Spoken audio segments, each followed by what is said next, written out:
Aujourd'hui, on va parler de RGPD et on va voir que ça peut être simple et efficace. Je suis Alice Lasserie, je suis avocate au barreau de Paris et de New York et je suis associée du cabinet Pépite Avocat. Je pratique en droit de la propriété intellectuelle et en protection des données personnelles. Le RGPD, c'est le Règlement général sur la protection des données qui est entré en vigueur en France en mai 2018. Il encadre les opérations de traitement de données qui sont effectuées sur le territoire de l'Union européenne ou sur les données de ressortissants de l'Union européenne. Il permet aux citoyens de reprendre le contrôle sur les traitements de données qui les concernent.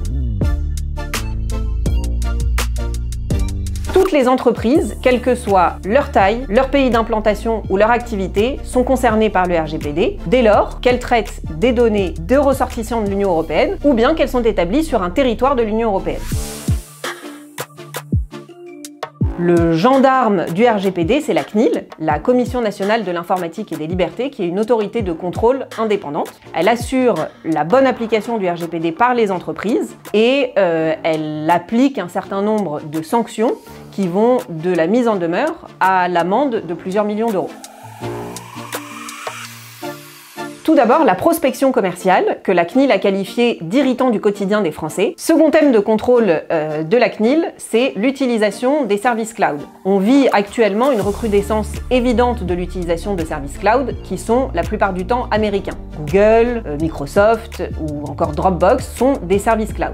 Les services cloud sont susceptibles de comporter des risques pour les données personnelles, notamment de transfert massif de données vers des pays hors de l'Union européenne qui n'assurent pas un niveau de protection adéquat pour les données. Troisième thème de contrôle de la CNIL pour 2022, la surveillance des travailleurs en télétravail. Le télétravail a été rendu obligatoire par les différentes vagues épidémiques. Le risque identifié par la CNIL est le développement d'outils permettant aux employeurs de contrôler de plus près le travail de leurs employés. Si le contrôle du travail des employés est autorisé, les dispositifs de suivi permanent de leurs activités sont eux interdits. Elle vérifiera donc la proportionnalité des dispositifs utilisés au regard des droits et des libertés des travailleurs, ainsi que, par exemple, l'information qui a été délivrée aux travailleurs. Si vous êtes concerné par l'un de ces sujets, n'hésitez pas à faire appel à un avocat qui vous aidera tant dans votre mise en conformité que dans le maintien de celle-ci.